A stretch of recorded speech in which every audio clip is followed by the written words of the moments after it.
A pretty start to our Sunday morning around southern Colorado. Here's the view from 6th Street and Midtown Circle. Pueblo Chieftain studio camera. Lots of blue skies out there this morning. 64 degrees is the current temperature. By the time we end it off, it'll be a breezy afternoon and temperatures will be topping out in the middle 80s. Mostly sunny skies. Winds out of the south at 10 to 20 miles per hour, gusting as high as 35 miles per hour at times. So on to the hats if you're heading out to the Colorado State Fair, of course, happening on Pueblo's west side today. As we go through the rest of the region, you notice that temperatures are sitting in the lower to middle 80s just about everywhere. There are some lower 90s as well as you head over towards the Kansas line. Places like Lamar, which will top out at 90 degrees this afternoon. Springfield, you'll get up to 89. Trinidad, 86. Colorado Springs, 80. Canyon City, 82. Mountain locations will be sitting in the 60s and 70s. Leadville will top out at 63.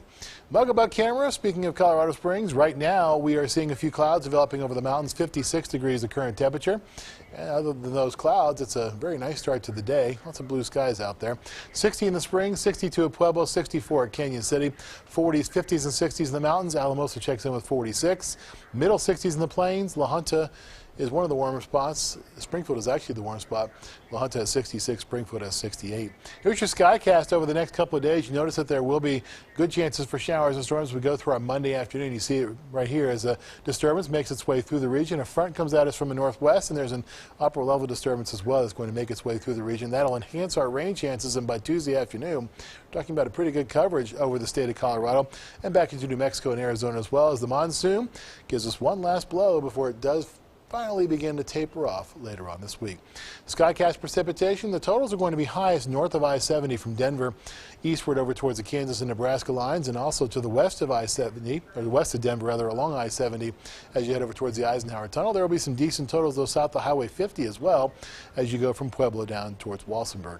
As we go through this afternoon, winds are going to be the main story. Wind gusts will be as high as 30 and 35 miles per hour at times. Even at midnight tonight, it'll be pretty gusty in the plains, so watch out for some blowing dust, especially in places that haven't picked up very many showers over the last couple of weeks. Spring 7-day forecast, high temperatures drop back into the mid to upper 70s and eventually lower 80s as we go through the remaining days of our 7-day forecast. After a couple of days early on, sitting in the lower 80s as we see a front make its way through the region. That front drops our temperatures into the 70s before they rebound slightly by next weekend. Pueblo, your 7-day forecast, high temperatures mid to upper 80s at first, gives way to upper 70s and lower 80s before readings rebound to the middle 80s by Friday and Saturday. Canyon City, you'll be sitting in the lower to middle 80s as well. Then you drop into the middle 70s beginning Wednesday once that front is gone, and your temperatures rebound too to the lower to middle 80s. Teller County, pretty good chance for showers and storms for you, not only as we go through our Tuesday with the front, but on Monday as well. That disturbance that I was talking about, 40% shots on both days. Then we see those rain chances taper off and go away altogether in Teller County. When the rain chances go away in Teller County, that's when you know the monsoon is really beginning to come to an end. Yeah. High temperatures upper 60s and lower 70s. All right, oh man, looks nice. Mm-hmm. All right, Jay, thanks a lot. Appreciate it. We are at